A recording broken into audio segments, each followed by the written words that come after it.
В рамках посещения Восточно-Казахстанского региона мы сегодня ознакомились с предприятием в городе Ридер.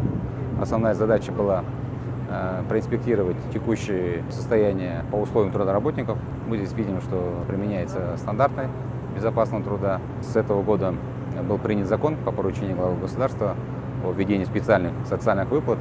Это для той категории работников, которые заняты во вредных условиях труда. И мы убедились, что этот закон действует.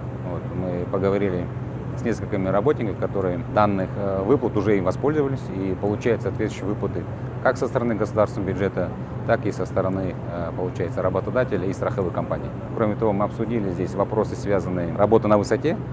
Есть у нас соответствующие стандарты, правила, и мы договорились, что в ближайшее время мы на экспертном уровне при министерстве эти вопросы рассмотрим, и если требуется, конечно, коррективы соответственно мы будем вносить в наши приказы.